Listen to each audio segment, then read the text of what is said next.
Hidup TV mempersembahkan Oase Rohani Katolik yang dibawakan oleh para imam Keuskupan Agung Jakarta. Selamat menyaksikan. Salam damai dan salam jumpa sahabat Oase Rohani Katolik yang terkasih. Apa kabarnya Anda hari ini? Semoga Anda semua dalam keadaan baik dan selalu semangat di dalam Tuhan. Senang sekali saya Katerina Utami dapat menjumpai Anda semua dalam acara kesayangan kita, Oase Rohani Katolik. Di studio telah hadir bersama kita narasumber ORK hari ini, Romo Adrianus Suyadi SY, yang biasa akrab disapa atau dikenal dengan nama Romo Yadi. Mari kita bersama menyapa Romo Yadi. Salam jumpa Romo Yadi, apa kabarnya Romo? Terima kasih, kabar baik, puji Tuhan. Selalu semangat Romo. Selalu semangat, semoga kita semua juga diberkati oleh Tuhan. Amin. Terima kasih Romo atas kehadirannya di studio. Sahabat Oase Rohani Katolik yang terkasih, sebelum kita memulai acara kita pada hari ini, marilah kita awali dengan doa yang akan dipimpin oleh Romo Yadi. Marilah berdoa. Allah Bapa yang Maha Pengasih, kami bersyukur kepadamu atas rahmat yang boleh kami terima hingga pada saat ini. Kami mohon berkat-Mu untuk seluruh kegiatan kami pada hari ini, untuk orang-orang yang akan kami jumpai, dan untuk apa yang akan kami lakukan. Semoga semuanya ini menjadi kemuliaan nama-Mu. Kami juga berdoa bagi mereka yang membutuhkan doa-doa kami. Semoga Engkau selalu berkati, Engkau lindungi, dan Engkau bimbing.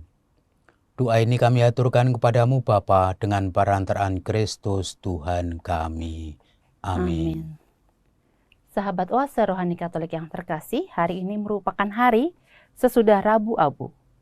Bacaan liturgi hari ini, bacaan pertama diambil dari kitab Yesaya bab 58 ayat 9b sampai dengan 14, dilanjutkan dengan bacaan Injil diambil dari Injil Yesus Kristus menurut Lukas bab 5 ayat 27 sampai dengan 32. Saya akan membacakan bacaan pertama. Inilah firman Allah. Apabila engkau tidak lagi mengenakan kuk kepada sesamamu dan tidak lagi menyerahkan kepada orang lapar apa yang kau inginkan sendiri, dan memuaskan hati orang yang tertindas, maka terangmu akan terbit dalam gelap, dan kegelapanmu akan seperti rembang tengah hari. Tuhan akan menuntun engkau senantiasa, dan akan memuaskan hatimu di tanah yang kering, dan akan membarui kekuatanmu. Engkau akan seperti taman yang diairi dengan baik, dan seperti mata air yang tidak pernah mengecewakan. Engkau akan membangun reruntuhan yang sudah berabad-abad, dan akan memperbaiki dasar yang diletakkan oleh banyak keturunan. Engkau akan disebut yang memperbaiki tembok yang tembus, yang membetulkan jalan, supaya tempat itu dapat dihuni. Apabila engkau tidak menginjak-injak hukum Sabat dan tidak melakukan urusanmu pada hari kudusku, apabila engkau menyebut hari Sabat sebagai hari kenikmatan dan hari kudus Tuhan sebagai hari yang mulia, apabila engkau menghormatinya dengan tidak menjalankan segala acaramu, dengan tidak mengurus urusanmu sendiri, atau berkata omong kosong, maka engkau akan bersenang-senang karena Tuhan. Aku akan membuat engkau melintasi puncak bukit-bukit di bumi dengan kendaraan kemenangan. Aku akan memberi makan engkau dari milik pusaka Yakub, bapa leluhurmu, sebab mulut Tuhanlah yang mengatakannya. Demikianlah sabda Tuhan. Syukur kepada Allah. Marilah kita tanggapi dengan mazmur tanggapan. Tunjukkanlah kepadaku jalan-Mu ya Tuhan, supaya aku hidup menurut kebenaran-Mu. Tunjukkanlah kepadaku jalan-Mu ya Tuhan, supaya aku hidup menurut kebenaran-Mu. Sendengkanlah telinga-Mu ya Tuhan, jawablah aku. sebab sengsara dan miskinlah aku. Peliharalah nyawaku, sebab aku orang yang Kau kasihi. Selamatkanlah hamba-Mu yang percaya kepadamu. Tunjukkanlah kepadaku jalan-Mu ya Tuhan, supaya aku hidup menurut kebenaran-Mu. Engkau adalah Allahku. Kasihanilah aku ya Tuhan, sebab kepadamu-lah aku berseru sepanjang hari. Buatlah jiwa hamba-Mu bersuka cita, sebab kepadamu-lah ya Tuhan kuangkat jiwaku. Tunjukkanlah kepadaku jalan-Mu ya Tuhan, supaya aku hidup menurut kebenaran-Mu. Sebab ya Tuhan, Engkau sungguh baik dan suka mengampuni. Kasih setiamu berlimpah bagi semua orang yang berseru kepadamu. Pasanglah telinga kepada doaku ya Tuhan, dan perhatikanlah suara permohonanku. Tunjukkanlah kepadaku jalan-Mu ya Tuhan, supaya aku hidup menurut kebenaran-Mu.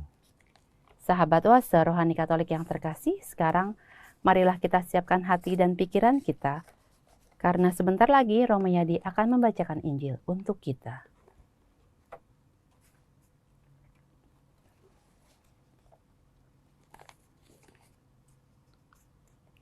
Terpujilah Kristus Tuhan, Raja mulia dan kekal. Terpujilah Kristus Tuhan, Raja mulia dan kekal. Aku tidak berkenan akan kematian orang fasik, melainkan akan pertobatannya supaya ia hidup. Terpujilah Kristus Tuhan, Raja mulia dan kekal. Tuhan sertamu. Dan sertamu juga. Inilah Injil Yesus Kristus menurut Santo Lukas. Dimuliakanlah Tuhan. Kemudian ketika Yesus pergi keluar, ia melihat seorang pemungut cukai yang bernama Lewi sedang duduk di rumah cukai. Yesus berkata kepadanya, "Ikutlah aku." Maka berdirilah Lewi dan meninggalkan segala sesuatu, lalu mengikuti dia. Dan Lewi mengadakan suatu perjamuan besar untuk dia di rumahnya. Dan sejumlah besar pemungut cukai dan orang-orang lain turut makan bersama-sama dengan dia. Orang-orang Farisi dan ahli-ahli Taurat bersungut-sungut kepada murid-murid Yesus.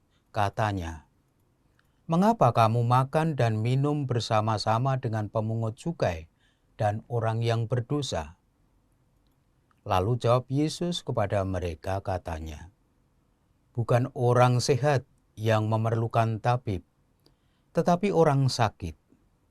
Aku datang bukan untuk memanggil orang benar, tetapi orang yang berdosa, supaya mereka bertobat." Demikianlah Injil Tuhan. Terpujilah Kristus. Sahabat Oase Rohani Katolik yang terkasih, sekarang marilah kita dengarkan permenungan yang akan disampaikan oleh Romo Yadi. Nah, Romo Yadi, kiranya kabar sukacita atau inspirasi apa yang ingin dibagikan di sesi kita yang pertama, Romo?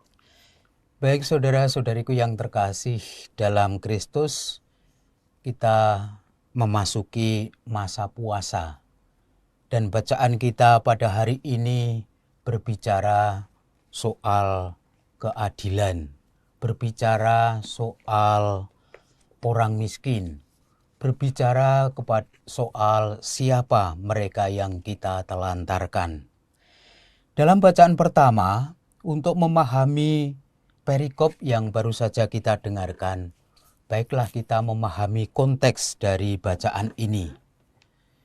Bacaan Yesaya bab 58 ini adalah bagian ketiga dari kitab Yesaya itu sendiri. Pada bagian sebelumnya, bagian kedua, Yesaya berpesan kepada orang-orang Yudea yang baru saja pulang dari pengungsian, yang baru saja pulang dari pengasingan, bahwa Allah menjanjikan pembangunan kembali sosial kemasyarakatannya dan juga bait Allah ketika mereka kembali ke negerinya.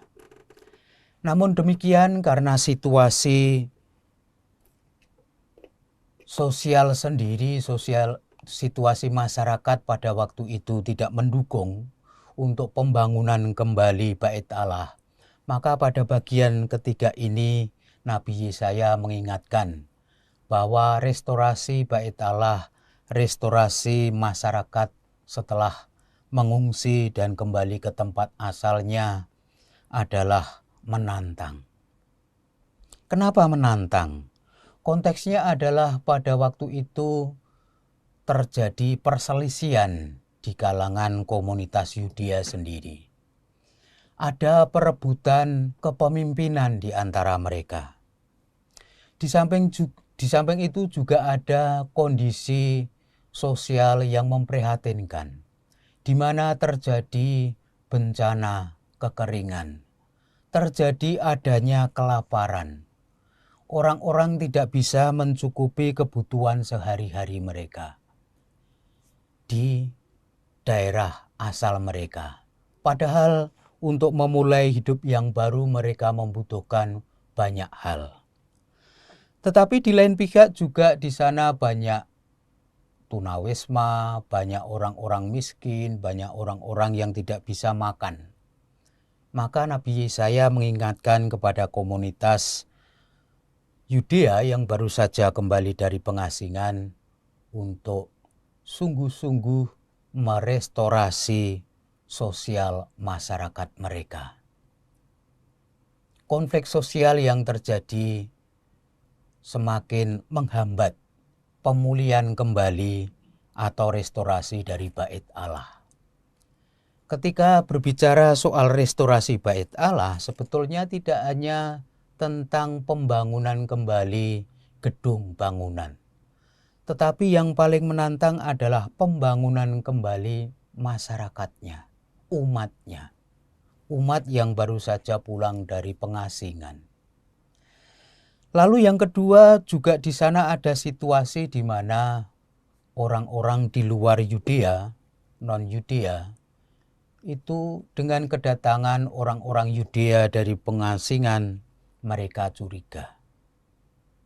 Tetapi di lain pihak, orang-orang Yudea sendiri juga tidak mau menerima mereka, orang yang di luar Yudea, sebagai bagian dari komunitas mereka. Nah, situasi ini semakin memperburuk situasi pada masa itu.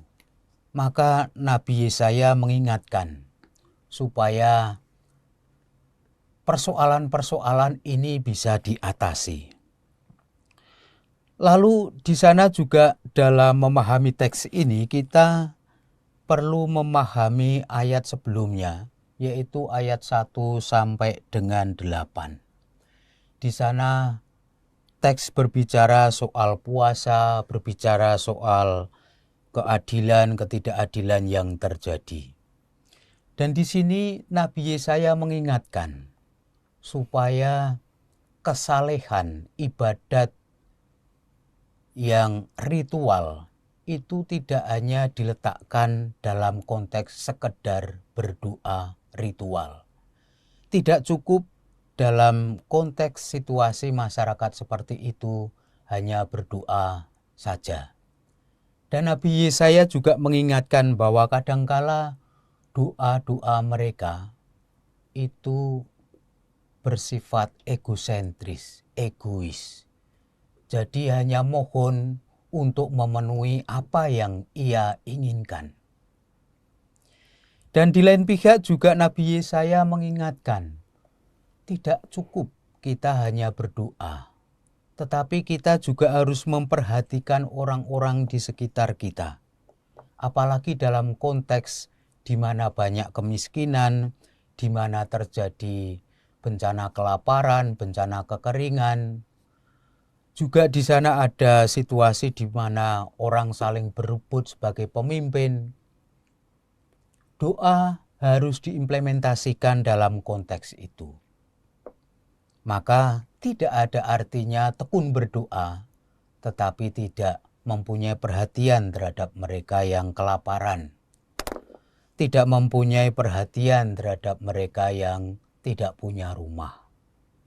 Dalam konteks seperti itu, Nabi Yesaya mengingatkan bahwa restorasi Bait Allah adalah bukan hanya restorasi sekedar bangunan gedung, tetapi bangunan sosial masyarakatnya sendiri. Lalu di lain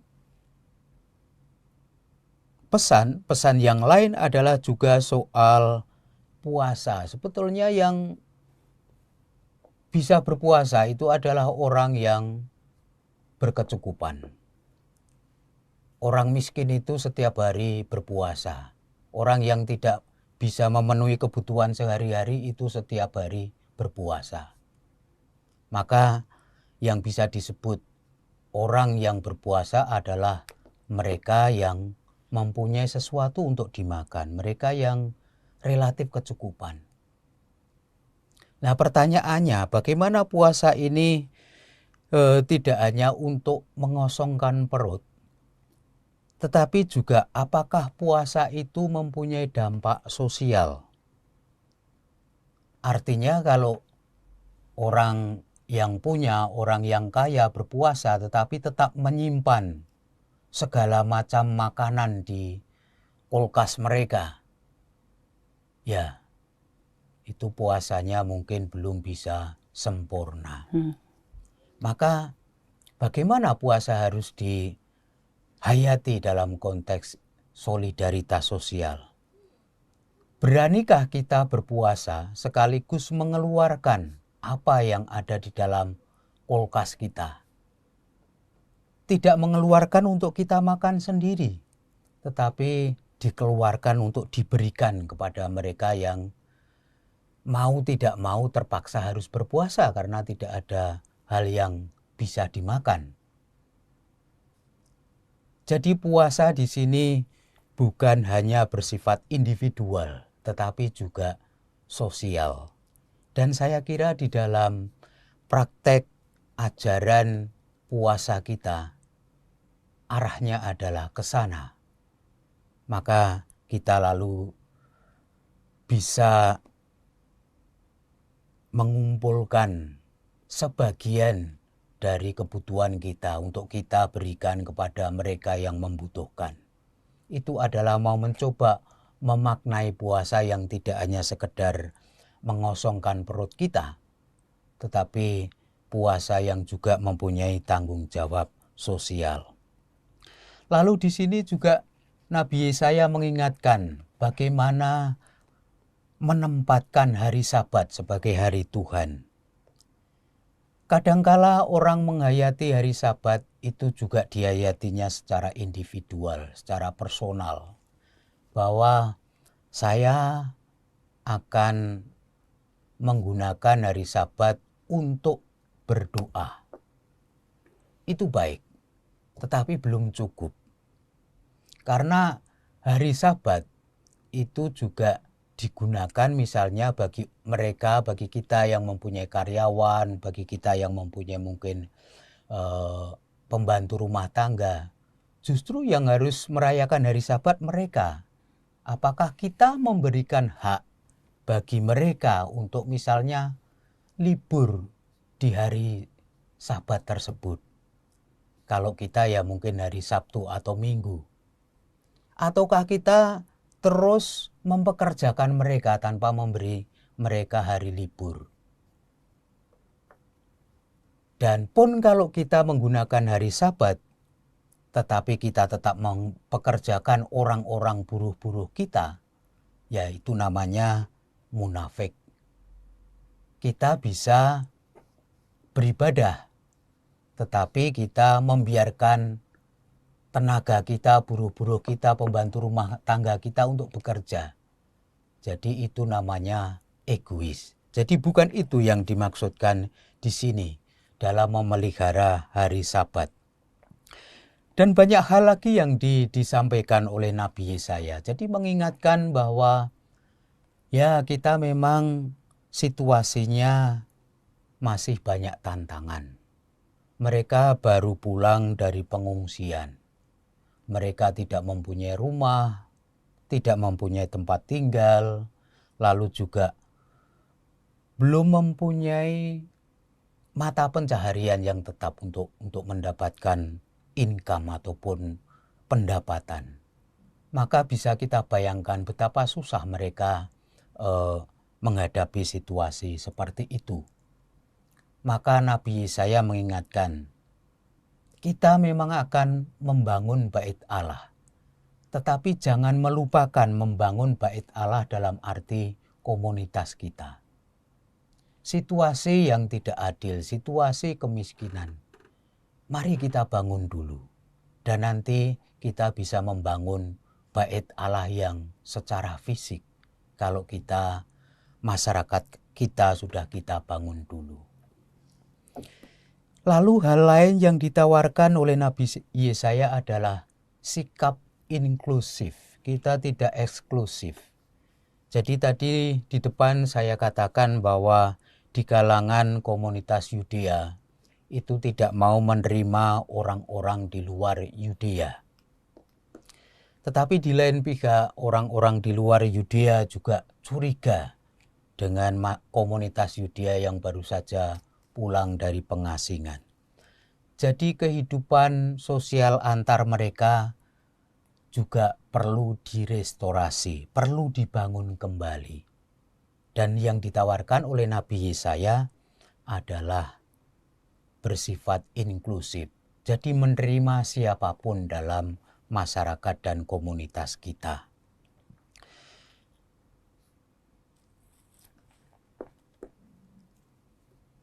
Di sini dalam perikop tadi juga dikatakan bahwa misalnya kita baca dalam ayat 9, pada waktu itulah engkau akan memanggil dan Tuhan akan menjawab.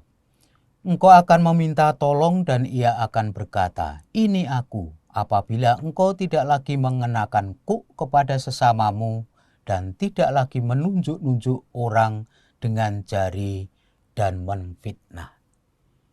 Ini sekali lagi aspek sosial, aspek kehidupan bersama dari doa dan iman kita. Di sini dikatakan bahwa janganlah mudah menyalahkan orang lain, curiga terhadap orang lain, curiga terhadap masyarakat atau komunitas di luar komunitas kita. Lalu juga janganlah menaruh kuk kepada sesamamu. Jadi ini harus kita kaitkan dengan ayat sebelumnya dalam ayat 6. Bahwa di sana konteksnya adalah berbicara soal orang miskin dan orang yang diperlakukan tidak adil. Janganlah memberi beban kepada mereka dengan melakukan hal-hal yang tidak adil. Itu beberapa poin yang bisa kita renungkan dari Nabi Yesaya dan pesan-pesan yang mungkin juga relevan untuk kita semua di zaman ini. Ya, terima kasih Romo. Romo tadi menarik menyampaikan ada beberapa poin penting dari bacaan pertama ini Romo. Romo bisa mengaitkan bacaan pertama ini dengan puasa yang kita jalani hari ini Romo. Ya, dalam bacaan tadi kita menyinggung soal puasa yang diharapkan, yang dikehendaki oleh Tuhan. Bahwa puasa bukan berarti hanya kita menahan lapar untuk diri kita sendiri, tetapi puasa kita adalah juga untuk solider dengan yang lain. Maka kalau dalam masa puasa di dalam tradisi Katolik, kita ada yang namanya kolekte khusus ya, APP.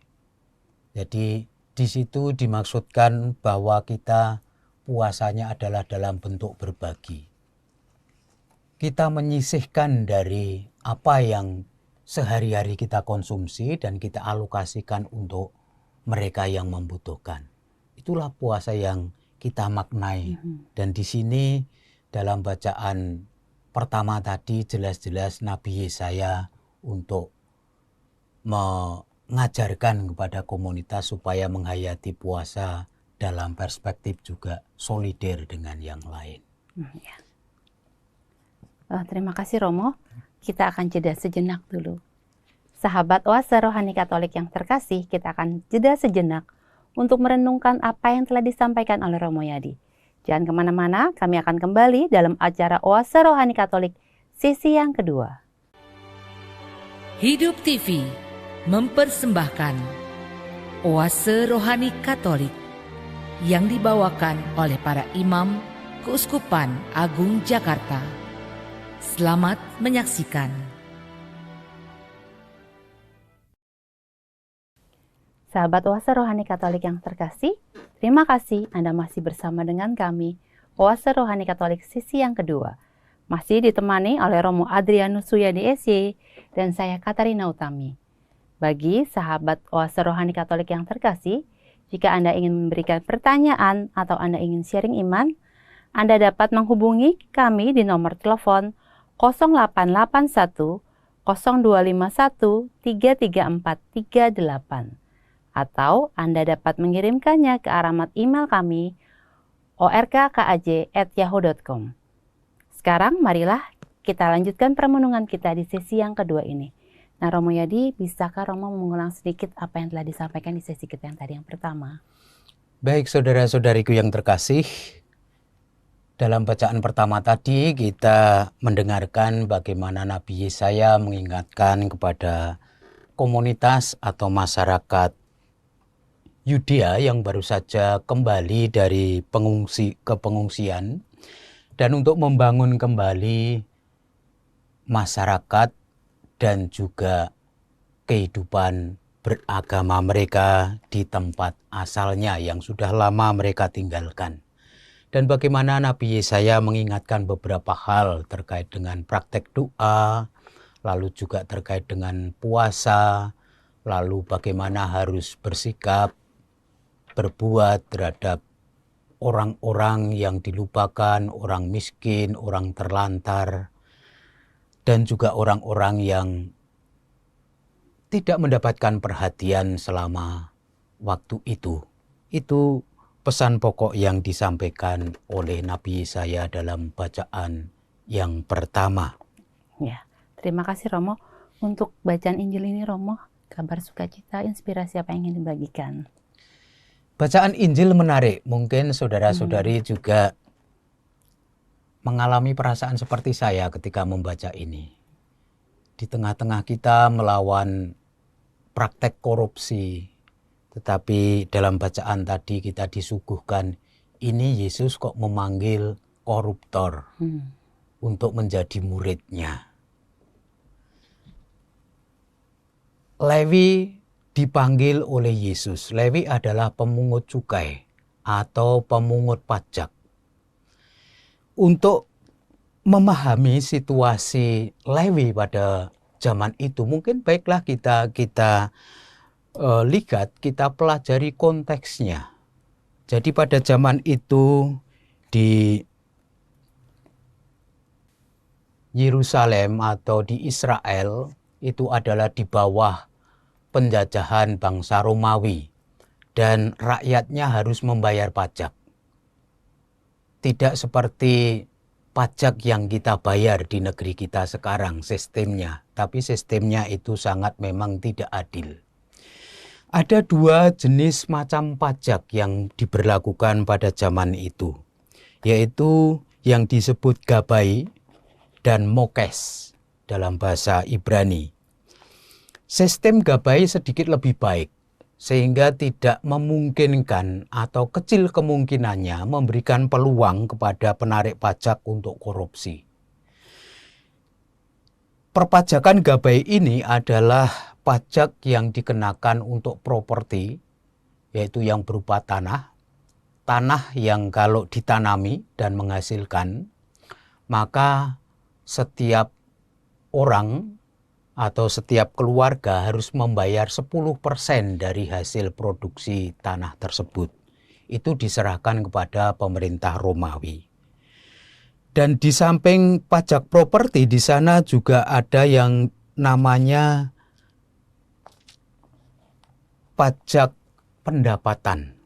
Jadi seluruh pendapatan itu dipotong 5% dari pendapatan yang diperoleh. Dan masih ada lagi jenis pajak untuk umum. Jadi setiap orang, entah itu bekerja atau tidak, anak-anak, orang dewasa atau tidak, atau orang tua, masing-masing dipungut pajak 1%. Jadi banyak pungutan pajak, tidak seperti kita. Lalu juga masih ada sistem perpajakan yang lain, yaitu yang disebut sebagai pajak impor dan ekspor. Tetapi bukan dalam arti impor dan ekspor seperti yang kita alami pada saat ini dari negara lain. Tetapi itu adalah jenis pajak yang dikenakan oleh setiap kegiatan.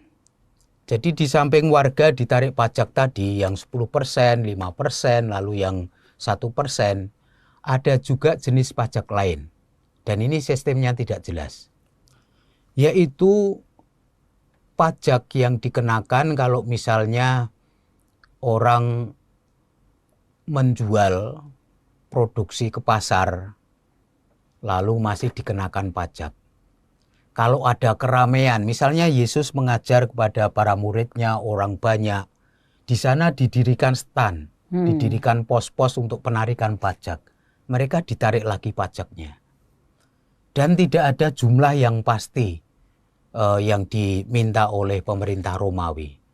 Tetapi pemerintah Romawi hanya minta kepada para penarik pajak, itu ada yang mukes kecil dan mukes besar. Mukes besar itu ya semacam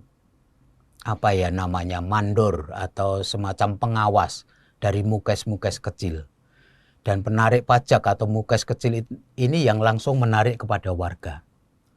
Jadi setiap kali ada keramaian, lalu juga orang yang lewat itu ditarik pajaknya.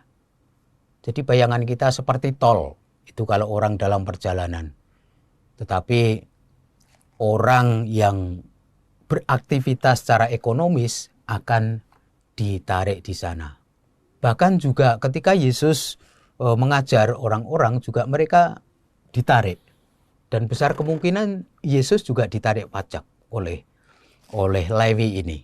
Sangat menarik ya Romo ya. Sangat menarik. Jadi mungkin kalau dalam zaman sekarang preman yang memakai jubah sebagai orang pajak seperti itu Romo. Betul. Jadi karena di sana juga pemerintah Romawi hanya oke, untuk pajak jenis ini saya meminta sekian, misalnya 1 juta per bulan. Maka orang-orang ini akan menarik lebih banyak. Jadi silahkan kalau kamu bisa menarik lebih dari 1 juta, itu milikmu. Dan itu yang ditarik oleh para penarik pajak tadi dan juga oleh pengawasnya.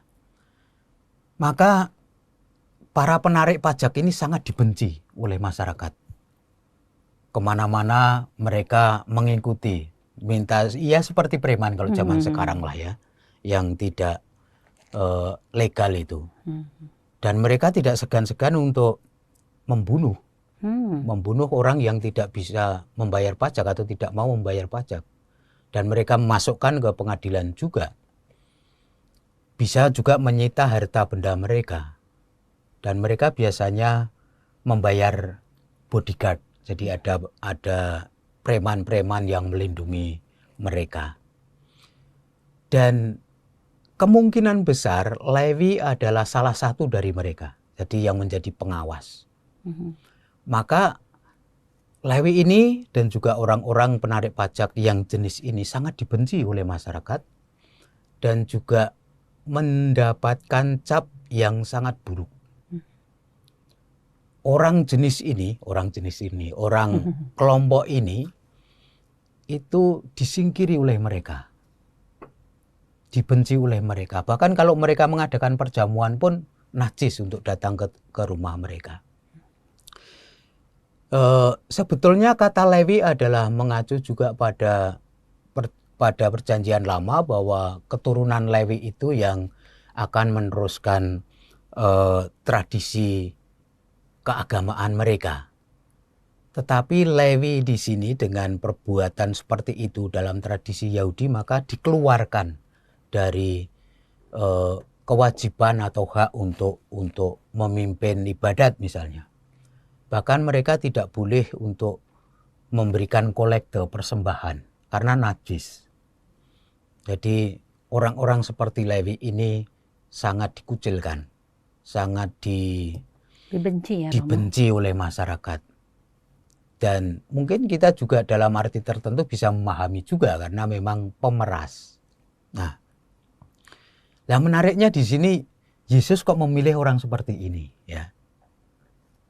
Yesus melihat sisi lain, jadi bahwa Lewi mungkin secara ekonomis sebagai orang kaya, tetapi secara sosial, secara kultural, secara religius, ia itu sebetulnya sangat menderita karena dikucilkan dari kehidupan sosial, dikucilkan dari kehidupan religius, mendapatkan cap. Jadi praktis tidak ada peluang lagi untuk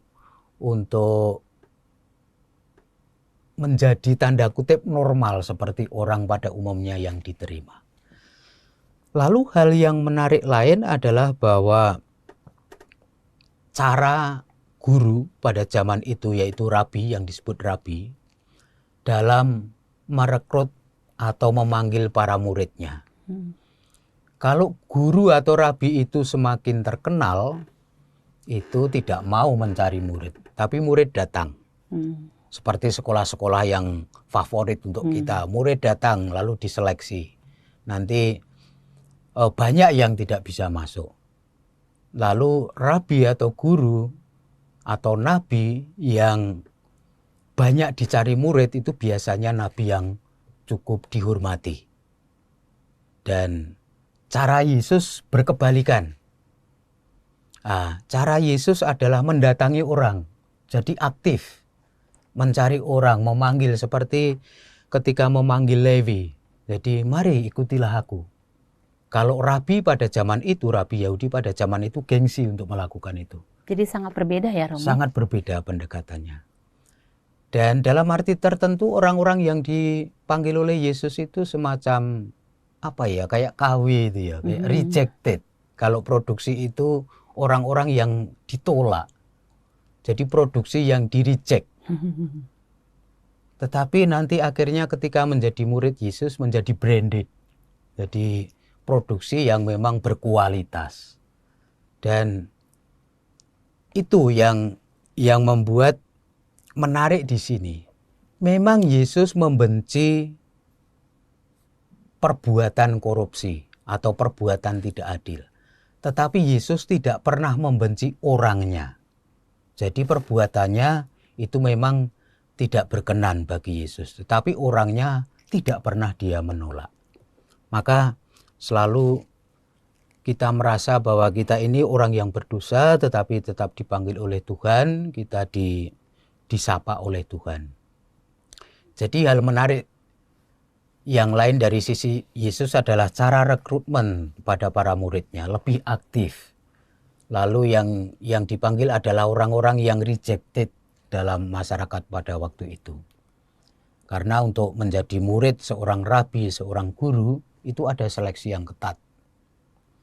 Dari sisi kepandaiannya, dari sisi latar belakangnya, dan sebagainya. Dan banyak yang tidak diterima, terutama untuk guru-guru yang sudah terkenal. Lah Yesus ini menerima orang-orang yang ditolak itu. Jadi ibaratnya sekolah-sekolah yang favorit, seringkali didatangi orang, diseleksi, lalu sisanya nanti diterima oleh sekolah-sekolah yang mungkin tidak favorit, yang masih mencari-cari murid. Dan Yesus seperti ini. Yesus malah mencarinya ya. Yesus mencari aktif. Ini yang menarik, sehingga Lewi lalu meskipun ditolak oleh masyarakat, tetapi Yesus, mari menjadi muridku. Dan Lewi, kita bisa bayangkan bahwa sebelumnya sebetulnya Lewi sudah sering mendengar pengajaran-pengajaran Yesus karena dia selalu mengikuti di mana Yesus bersama orang banyak berkerumun karena kepentingan untuk menarik pajak dan akan mendapatkan keuntungan besar. Pasti juga Lewi sudah mendengari apa yang diajarkan oleh Yesus, juga tentang cinta kasihnya, tentang keinginannya untuk mengampuni dan sebagainya. Maka ketika disapa secara personal, yuk ikut aku menjadi muridku, Lewi merasa tersentuh. Selama ini dia tidak pernah merasa disapa sebagai manusia, tetapi selalu ditolak oleh masyarakatnya. Ini kok ada orang, ada guru yang tanda kutip aneh, kok mau secara pribadi mengundang saya untuk menjadi bagiannya. Maka lalu mengadakan pesta. Dan yang diundang pastilah bukan orang Yahudi yang baik-baik, tapi juga karena pemungut pajak itu kelas sosialnya dikelompokkan seperti pelacur, seperti penjudi, seperti ya orang-orang itulah Yang tersingkirkan yang ya Romo. tersingkir secara sosial. Maka yang diundang juga saya kira sesama pemungut cukai juga. Dan Lewi memang sudah meninggalkan pekerjaannya. Jadi ketika dipanggil Yesus lalu dia meninggalkan pekerjaannya. Ketika itu kan dia masih asik di stand tadi untuk menarik pajak.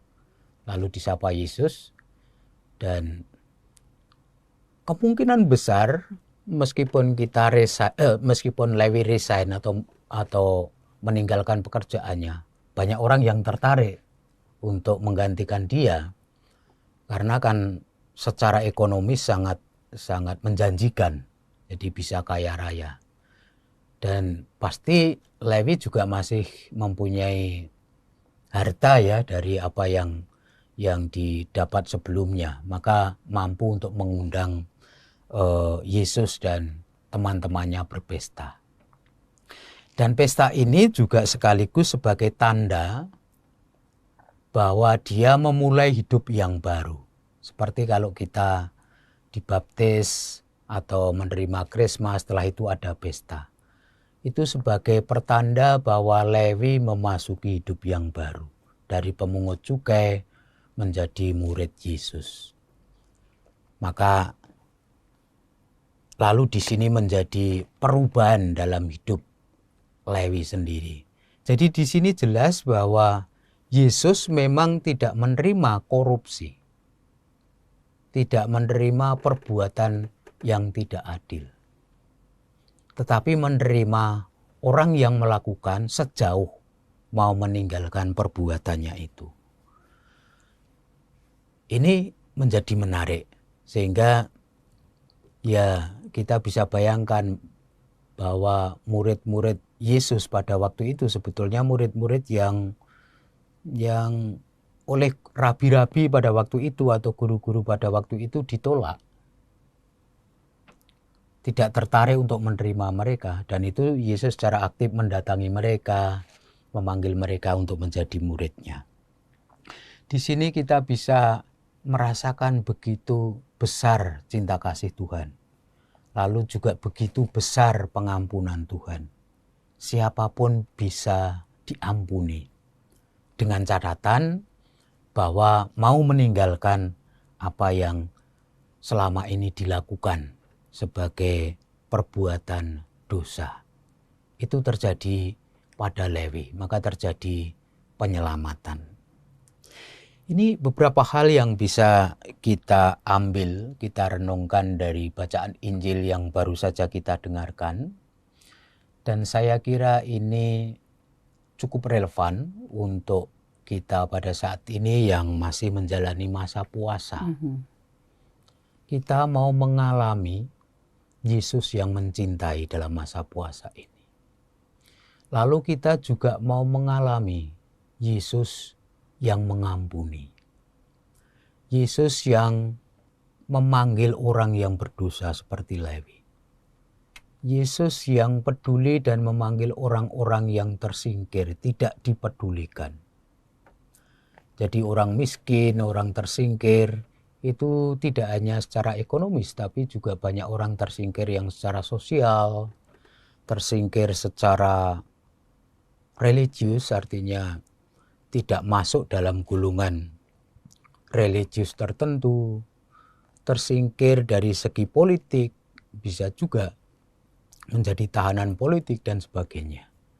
Dan kiranya dalam masa puasa ini kita bisa menimba rahmat betapa besar kasih Tuhan pada diri kita.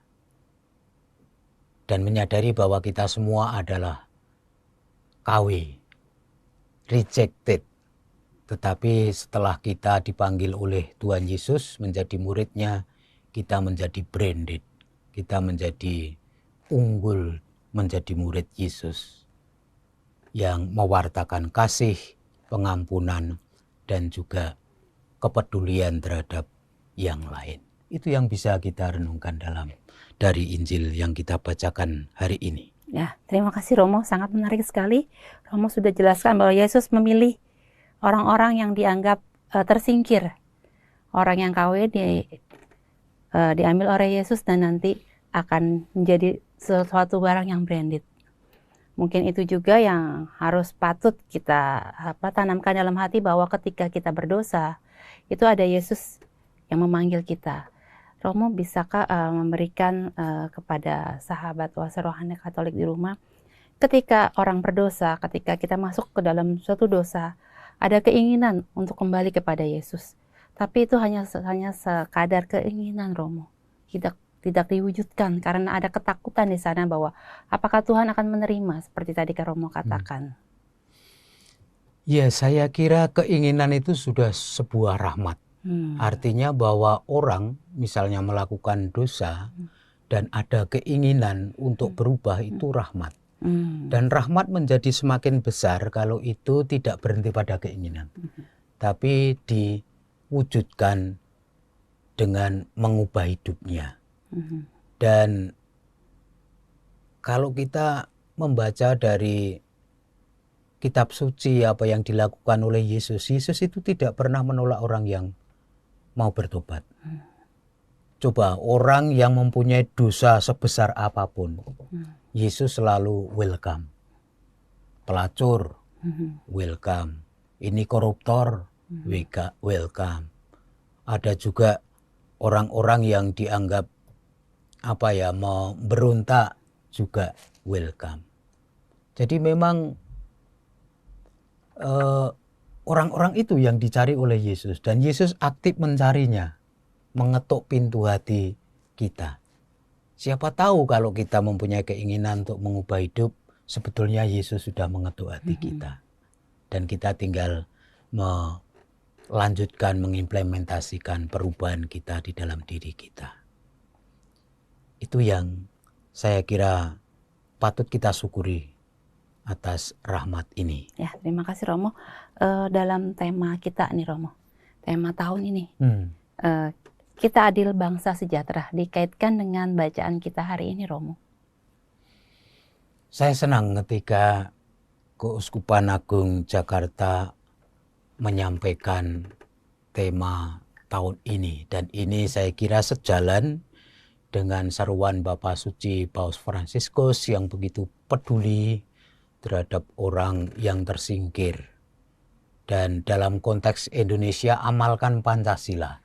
Kalau kita mengamalkan Pancasila itu sebetulnya di sana sudah tidak ada ketidakadilan, sudah tidak ada ketimpangan sosial, sudah tidak ada masalah-masalah sosial yang serius. Tentu saja ini masih jauh dari harapan kita.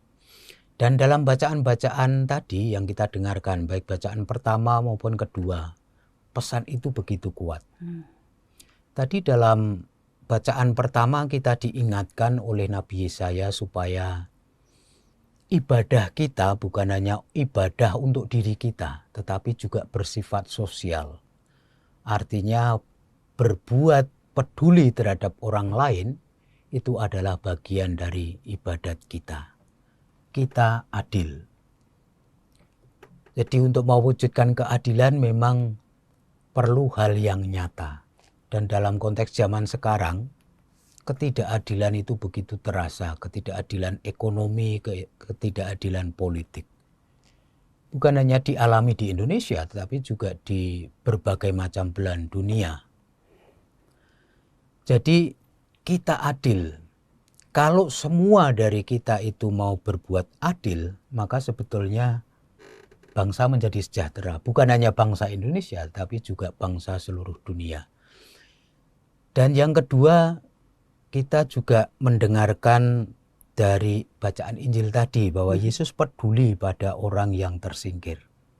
Tersingkir itu bisa kita terjemahkan dengan berbagai macam perspektif. Ada yang tersingkir karena miskin secara materi, ada yang tersingkir karena miskin secara sosial, ditolak di mana-mana. Ada yang miskin karena mungkin kesehatannya yang tidak sehat lagi. Itulah panggilan kita untuk memperhatikan mereka. Dan berbuat adil berarti kita juga mau membagikan sebagian dari apa yang kita miliki kepada yang lain. Paus Fransiskus selalu mengatakan sebetulnya dunia ini cukup untuk memenuhi kebutuhan umat manusia. Tapi pertanyaannya kenapa masih banyak orang miskin? Karena di sana sebetulnya ada pembagian yang tidak adil. Kita lihat saja di Indonesia. Di Indonesia itu kalau kita hanya melihat Jakarta dari sisi ekonomi, kita itu sudah masuk negara maju. Tetapi kalau kita melihat misalnya Papua atau daerah Indonesia Timur, kita masih sangat miskin. Jadi gap ketimpangan, kalau kita lihat dari sisi ekonomi saja, misalnya income per kapita itu sangat jauh. Kalau Jakarta rata-rata per orang per bulan itu 20 juta. Itu tinggi, tetapi di daerah-daerah pedesaan itu tidak sampai 2 juta. Jadi di sana ada ketimpangan. Sebetulnya cukup untuk semua, tetapi karena ada sistem, struktur yang tidak adil lalu membuat ada orang yang tersingkir tadi. Dan inilah kita adil. Bagaimana kita mengamalkan kita adil. Kalau kita adil maka lalu semua sejahtera. Ya. Terima kasih Romo untuk permenungannya hari ini. Kita akan tutup acara hari ini dengan doa penutup dan berkat kasih karunia Allah melalui Romo Yadi. Saudara-saudariku yang terkasih, marilah kita tutup renungan ini dengan doa dan kita lanjutkan dengan mohon berkat Tuhan. Allah Bapa yang Maha Pengasih, kami bersyukur kepadamu karena Engkau selalu membuka hati dan budi kami akan sabdamu. Engkau selalu memberikan teladan bagaimana harus mewujudkan iman dan kepercayaan kami. Dampingilah kami dalam kehidupan sehari-hari, bimbinglah kami dan juga besarkanlah semangat kami untuk mau berbagi kepada sesama kami, untuk mau mewujudkan iman kami kepadamu. Engkau sendiri telah memilih mereka yang kurang diperhatikan, maka kiranya kami juga ambil bagian denganmu untuk memperhatikan mereka yang kurang kami perhatikan. Doa ini kami panjatkan kepadamu Bapa dengan perantaraan Kristus Tuhan kami. Amin. Amin. Mari kita mohon berkat Tuhan. Tuhan sertamu Dan sertamu juga. Dan kita semua, seluruh anggota keluarga kita, orang-orang yang kita kasihi, dan kegiatan-kegiatan yang akan kita lakukan, dibimbing, dilindungi, dan diberkati oleh Allah yang Maha Kuasa, Bapa dan Putra dan Roh Kudus. Amin. Sahabat Oase Rohani Katolik yang terkasih, demikian usai sudah acara Oase Rohani Katolik kita pada hari ini. Semoga apa yang tadi disampaikan oleh Romo Yadi dapat memberikan motivasi dan semangat hidup bagi kita untuk menjalankan kehidupan iman kita di masa puasa ini. Akhir kata, Romo Adrianus Yadi SY dan saya Katarina Utami pamit undur diri. Mari amalkan Pancasila, kita adil, bangsa sejahtera. Demikianlah Oase Rohani Katolik yang dibawakan oleh para imam Keuskupan Agung Jakarta. Tuhan memberkati.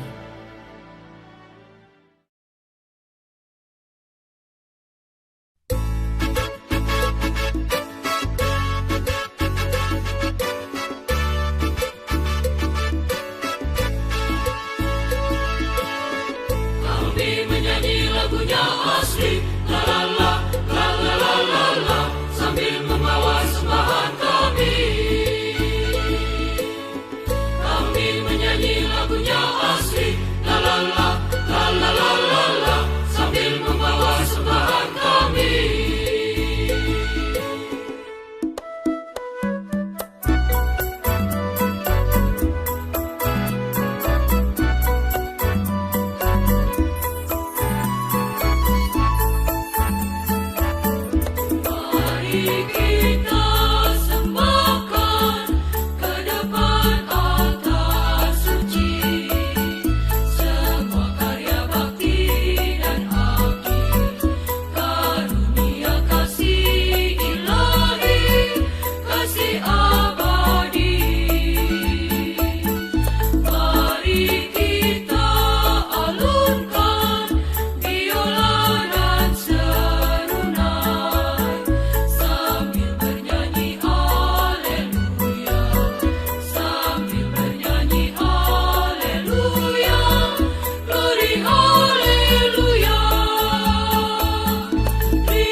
Terkadang